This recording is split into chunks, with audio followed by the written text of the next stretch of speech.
Suffering is basically part of physical life. The suffering of physical pain, emotional pain, mental pain. It's part of all our lives. Grief is part of our life. Rejection and the pain of rejection, pain of banishment, the pain of not being part of, is part of our life.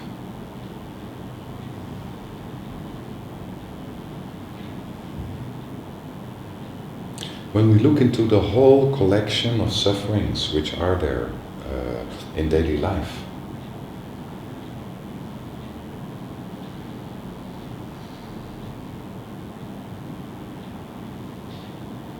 then there is a lot of suffering which is created from our own psychology.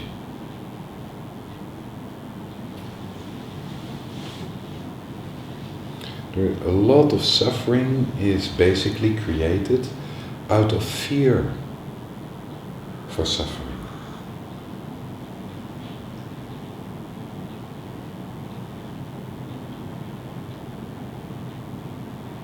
A lot of energy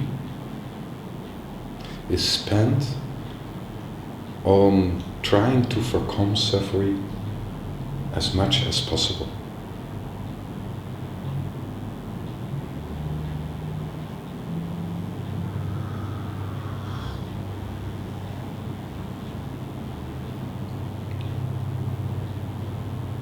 When we look to the whole area of rejection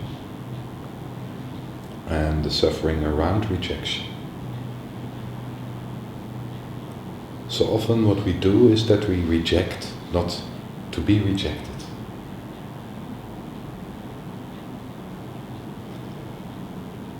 It's me and you, us and them.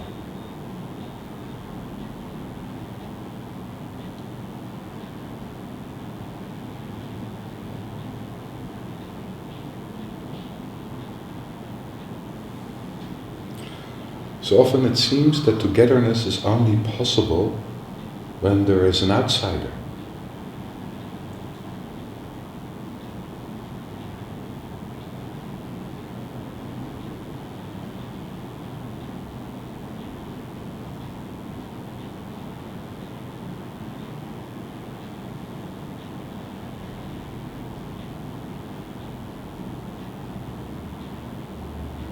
This whole psychological pattern,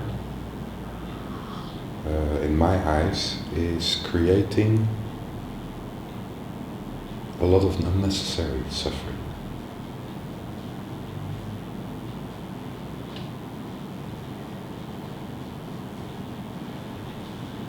When we look to the sufferings which, which are less psychological, maybe as this suffering, pain, grief, loss,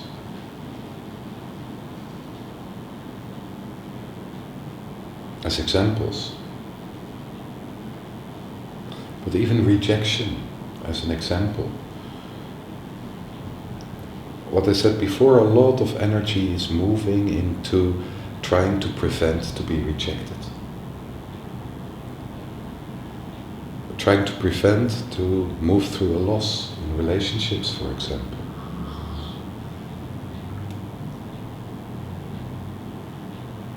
I want to be with you if you will never reject me, if you will never leave me alone. Never go away.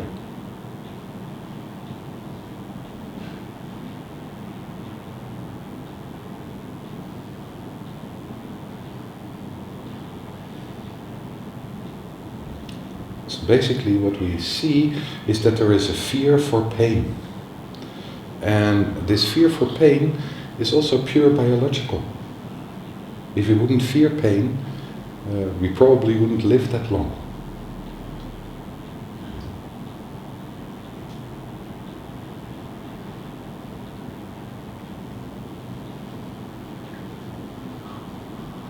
So there is a natural biological reflex to move away from pain, to move away from suffering.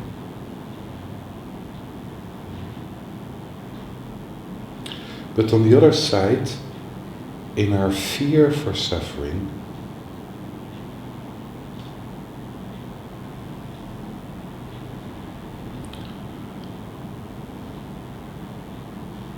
we kind of move away also from the reality of the suffering which is there in ourselves.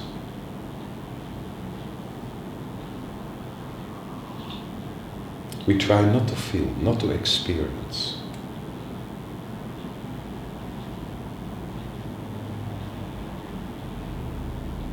And a lot of those sufferings, again, are psychologically.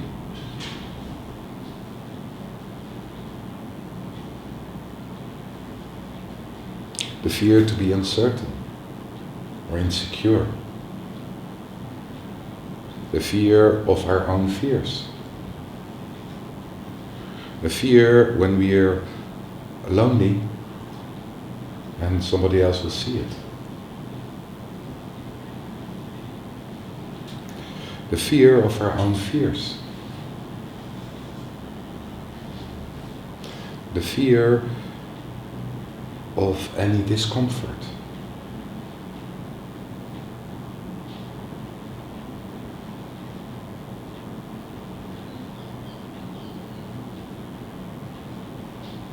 So if we take one example, the fear of our uncertainty, insecurity. So what we do, if we're insecure and we are fearful for our own insecurity, we try to banish it. Not to feel it, not to experience it. It's not allowed. We fight it. And the more we fight it, the more the moment that insecurity is coming up, the more we get a feeling of loss of control. The more we freeze, the less we are able to deal with insecurity.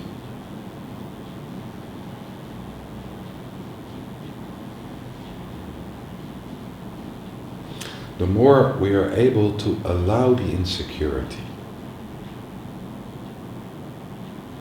to accept the insecurity as just a feeling or an emotion. It's not what you are, neither it's defining you.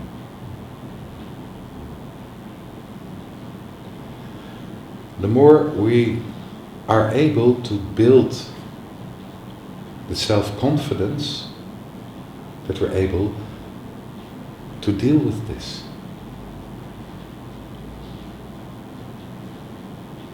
And this goes basically for all different kinds of suffering. The more we're able to feel rejection and how it is to be rejected, the more we see that this is not us, this is not defining us, this is not what we are. The more we build self-confidence that we're able to deal with rejection, the less we need to pretend.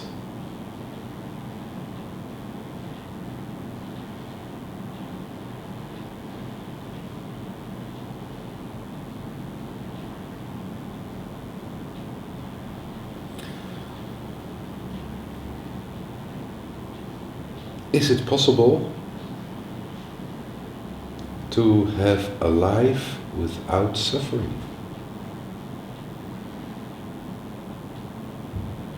Without pain?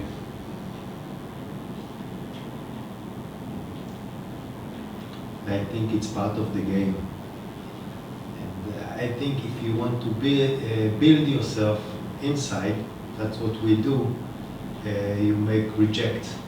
Because you build yourself, there's the other words.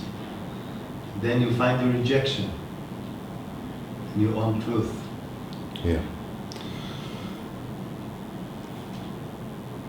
of course, when there is a psychological change inside yourself, in which you're more able to accept the fear for suffering, and moving to suffering, and building self-confidence, there will be less suffering. But then, what's happening at the same time when you go to the depth of loneliness, as an example, there is a realization that loneliness is part of our whole social field. It's part of every human being. Loneliness, in a way, is more connecting us as that it's dividing us. Although we have the tendency to isolate ourselves in loneliness.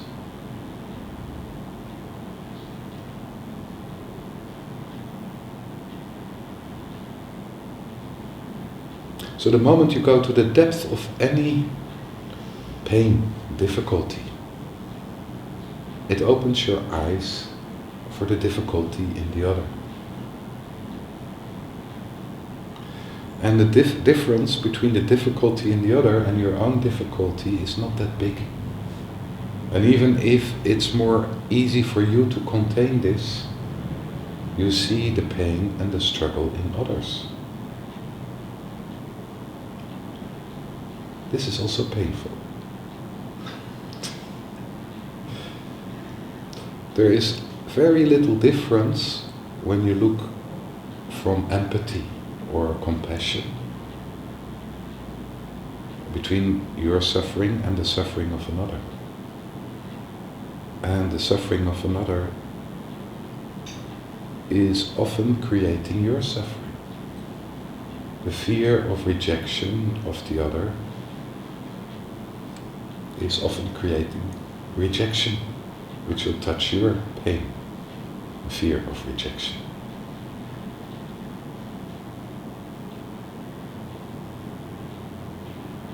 I think the more deep you move into the whole pathway of moving inside and inner growth, the more care is born as well.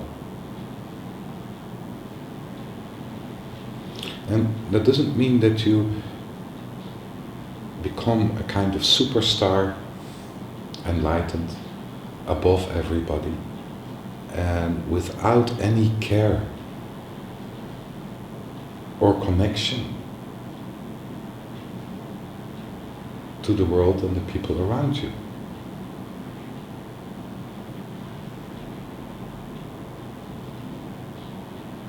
I think the more you open up inward, the more you start to open up outward.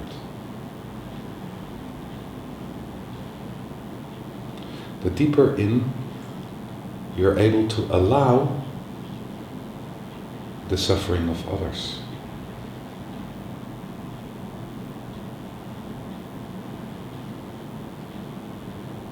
So in this, I think there is not a moment in life where there is not a suffering. But then the question is, do we need to suffer this suffering? And what is suffer the suffering? Do we need to hold on to it as something which is precious?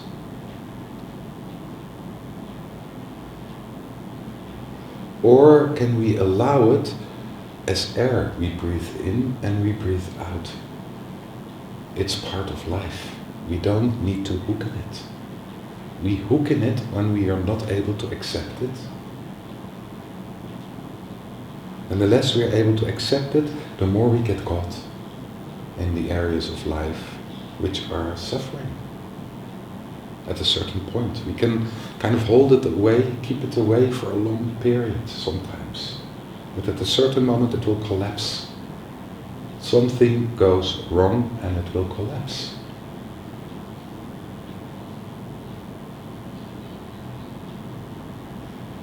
If we just look simply to physical suffering, we all kind of move to physical sufferings, and we can hold it away sometimes for a long, long, long period, and then at once it happens, it collapses.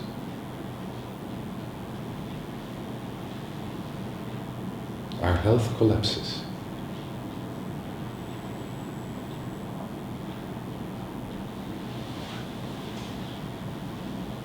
And the strange thing is when this happens,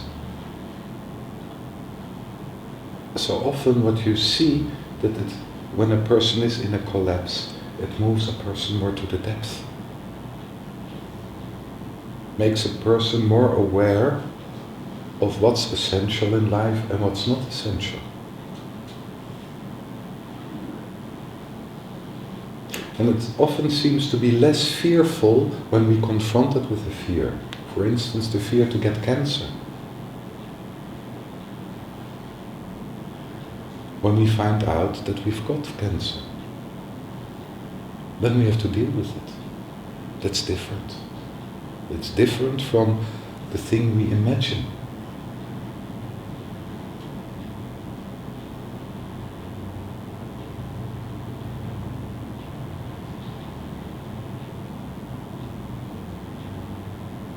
It's real.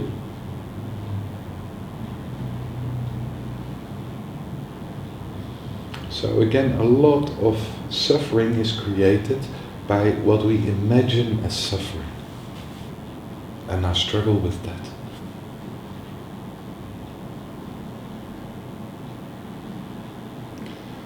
So when I hear people talking about the freedom of suffering, the freedom of pain, I think what is meant is our ability to build the self-confidence to deal with the sufferings which are part of life. The freedom of the fear of suffering, the freedom of the imagination of suffering, the ability to take life as it is in the moment, here, now, which all its different colors and tastes, unconditionally.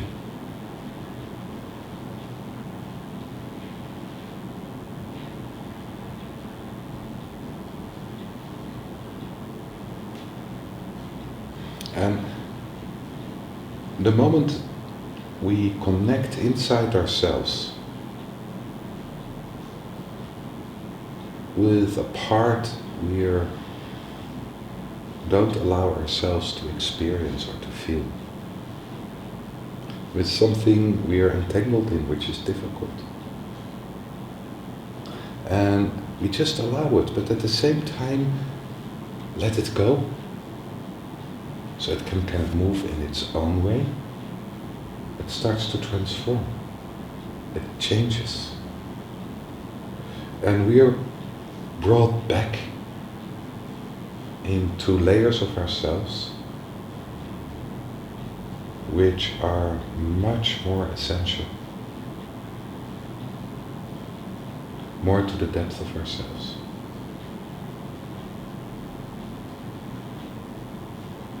More to our own naturalness. So the meditation we're going to do is with little sufferings. We don't take the big sufferings, but we take little sufferings, little daily sufferings. You're absolutely free to take a big suffering as well.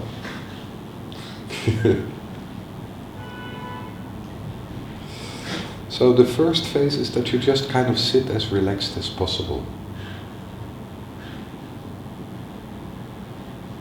And then I like you to take an aspect of yourself which is more difficult to deal with. Something we have the tendency to reject in ourselves. This can be insecurity, maybe grief, maybe loneliness, anger, fear.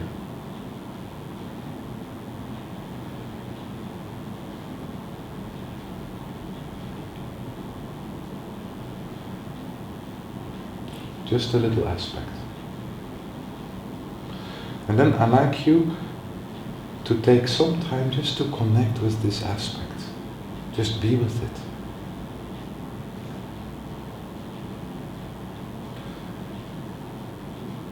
Watch it, experience it, but at the same time be aware, be conscious that this is a feeling, this is not what you are. It's just a feeling, an emotion. And then I'd like you to take in your thought somebody you know in your environment or family. And if you don't know anybody who's got the same kind of suffering, you imagine somebody who's got the same suffering, and you connect with this person, you take up the suffering for both of you.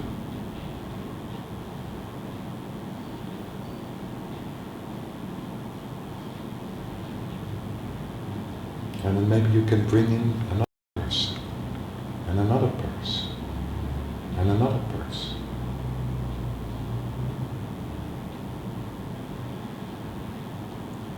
And become more aware, conscious of the collective suffering which is there.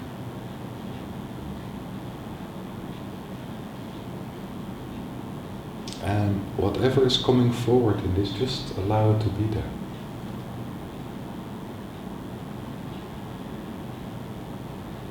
So you can take one aspect or you can take a few aspects. After that, I like you to connect with your breathing. Just follow your breathing for some time, in and out. And then you connect with the ID. And from the ID you surround yourself with gold and you place light on the heart. So that's what we're going to do.